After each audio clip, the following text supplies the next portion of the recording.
E aí, bom, aí a gente tem então não é das principais pesquisas, mas a gente tem aqui uma pesquisa que diz que o Renan tá então chegando aos seus 10% já como candidato, né?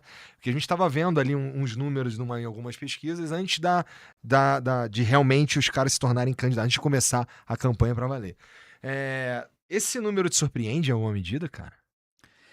Cara, não me surpreende em nada, tá? Porque você tem alguém que está há anos construindo uma identidade política própria. Uhum. Uma coisa é o que se fala no mercado da comunicação, e outra coisa é gente na arena política que construiu o partido e que está lá com seu estilo, goste ou não, criando uma identidade própria.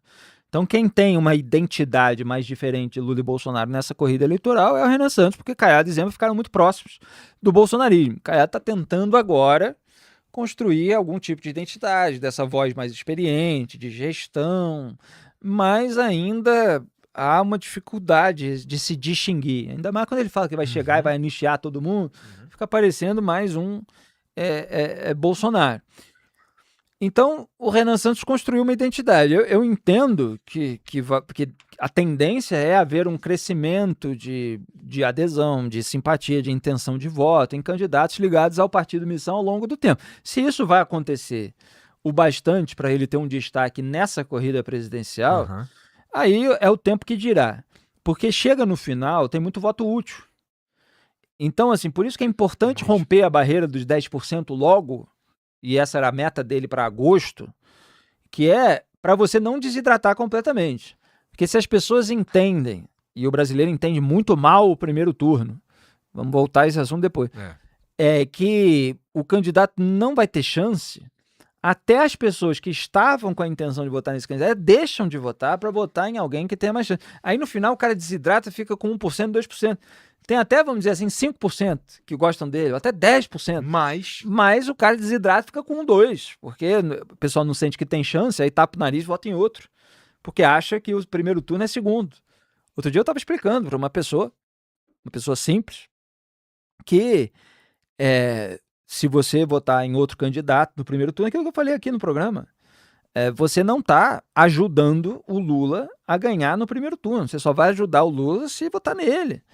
Quer dizer, votar no Flávio, no Caiado, no Zema ou no Renan, qualquer um desses votos ajuda igualmente, não tem nenhum elemento a mais, a impedir a vitória do Lula no primeiro turno. É verdade. Você só vai estar contribuindo para que um candidato tenha mais chance do que o outro para chegar ao segundo turno. É só isso. Aí chegam 2 no segundo turno, você avalia o que vai fazer. Então, assim, o dito conceito isso, de voto útil num primeiro turno, ele é muito nocivo. No primeiro turno, cara, não é assim, não é completamente, porque eu acho que eu estou pensando alto aqui, né? Porque pode ter situações em que a pessoa vai avaliar, eu acho que essa avaliação é uma avaliação importante. Ela vai avaliar, mas não é só com base num número estanque de pesquisa. Então, vou ter que explicar um pouquinho. Uma avaliação importante que a pessoa tem uma rejeição maior a um candidato. Então, assim, vamos usar o exemplo dessa eleição. Tem muita gente que está distribuída aí entre Flávio, Caiado, Zema e Renan, que tem uma rejeição enorme ao Lula. Então, uma avaliação que eu acho importante que as pessoas façam no primeiro turno é quem vai ter mais chances contra o Lula na hora que chegar o segundo turno. Não é só ver um dado de pesquisa, quem é que está na frente na projeção de segundo turno. Você vê isso também, mas você vê não um dado estanque de uma pesquisa específica. Você vê a movimentação, né? O crescimento. Quem está crescendo na projeção de segundo turno, quem já tem alguma base e tal, e quem você acredita que na hora de debater com o Lula no segundo turno, porque aí existe uma tendência maior do Lula comparecer ao debate, embora ele possa fugir também. Mas quem, durante um mês, quase um mês, né? Na verdade é um pouquinho menos, né? Já é 4 de outubro o primeiro turno e o segundo turno é antes do fim de outubro. Mas quem por algumas semanas vai ter horário de TV, vai ter horário de rádio, vai ter uma projeção muito maior do que tem no primeiro turno. Quem é essa pessoa capaz de enfrentar o Lula, vamos dizer, com argumentos, com consistência, que não tem muitos escândalos nas costas e tal. Então, essa é uma avaliação que precisa ser feita, levando em consideração todos esses fatores, não simplesmente um levantamento só, o último antes da campanha, mas todos esses elementos. Até porque Então, essas pesquisas, a gente precisa. Eu gosto da ideia de olhar para essas pesquisas com muita parcimônia, vou dizer. Que é o seguinte, que é por causa do seguinte, essas pesquisas, as pesquisas eleitorais, elas têm a possibilidade de funcionar como profecias autorrealizáveis, né? Então eu faço uma pesquisa que prevê que o cara vai ganhar e por causa dessa previsão ele ganha. Porque a minha pesquisa enviesa a opinião de quem votará, né?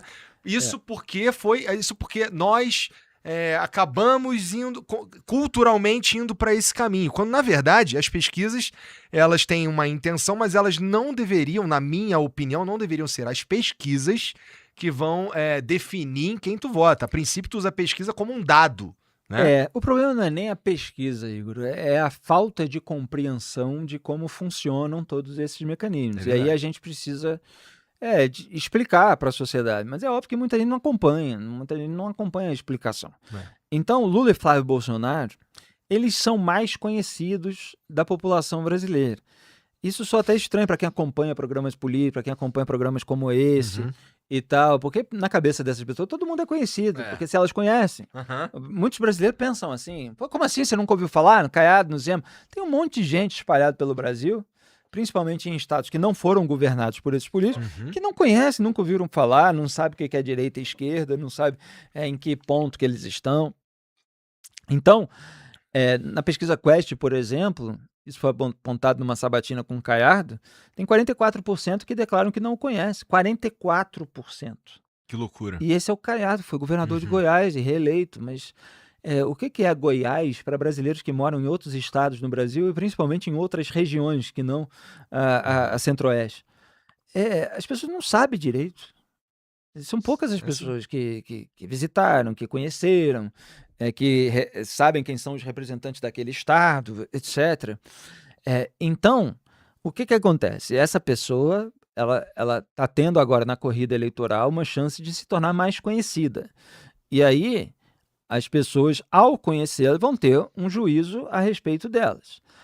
Elas precisam se tornar mais conhecidas sem absorver uma rejeição. Elas precisam se tornar conhecidas sendo cativantes, né? Basicamente é isso.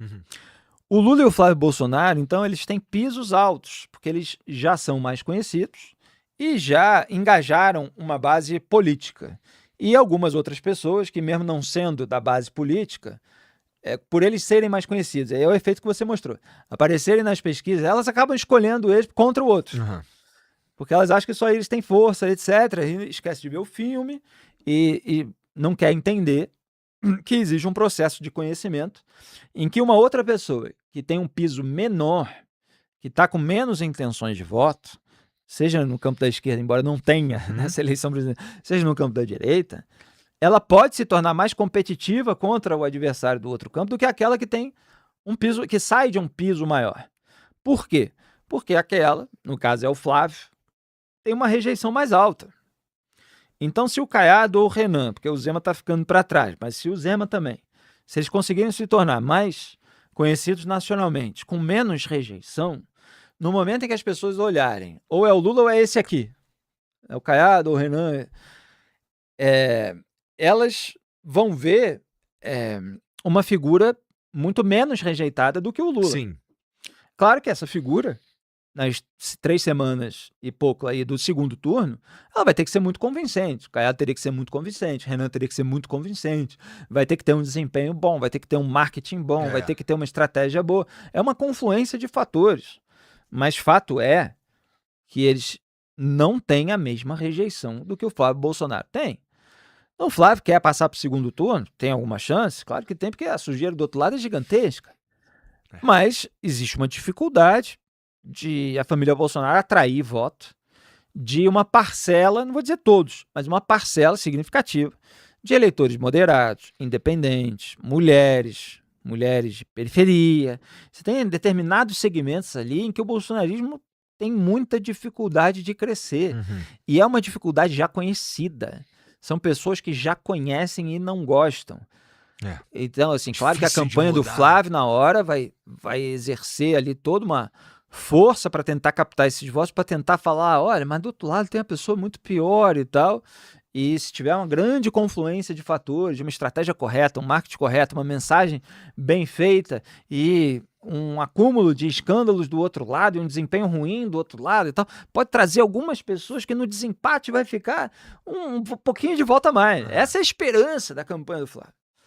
Mas as outras, vamos dizer assim, têm um caminho mais livre de rejeição para crescer. Mas pro eleitor fazer todo esse raciocínio, Putz, ele precisa levar em conta todas essas Ele tinha variáveis que e estar tal, olhando as coisas há um tempo. que muitas vezes ele não leva, ele não se dá o tempo de pensar a respeito disso, muito menos da trajetória de cada um e tal, na hora do enfrentamento, né? E que muitas vezes ele não considera porque ele já cai na síntese da propaganda de uma campanha como a do segundo colocado. Uhum. Que é o quê? Qualquer outro voto você vai ajudar o Lula. Uhum. Os caras repetem, isso é uma síntese, cara. Olha aqui, para explicar todos os fatores que podem ser levados em consideração, você demora. Mas a síntese de propaganda, bicho, ela é enviada no WhatsApp, olha, você tem que votar nesse aqui, porque senão você vai ajudar o outro lado. A pessoa, não quero ajudar o outro lado, então eu vou votar nesse aqui. E hoje em dia, cara, tem gente que não sabe usar isso aqui. Não sabe usar o celular. Ela não entende que tem uma militância paga para distribuir arte sintética, aquele quadradinho com uma imagem do candidato e do adversário, sabe? Que rotula os rivais no mesmo campo político, de vendidos por outro lado, e que diz que todos eles, na verdade, são esquerda, e que botar... Então, é um desafio muito grande você romper essa bolha. E quando você passa muito tempo alinhado, fica mais difícil ainda, que foi o caso do Caiado. Aí, voltando para a sua pergunta sobre o Renan, claro que a gente precisa destacar que essa é uma pesquisa feita na internet. E a internet é onde o Renan é forte. Então, sempre tem essa discussão se as pesquisas feitas na internet, elas acabam inflando os números do Renan. Claro que o grupo do Renan se defende contra esse tipo de alegação, mostra que também apareceu alto em outras pesquisas, mas tem pesquisas que mostram o Renan com 2%. Então, existe uma dúvida aí sobre o que está acontecendo agora e, claro, sobre o que vai acontecer no dia do primeiro turno. Né?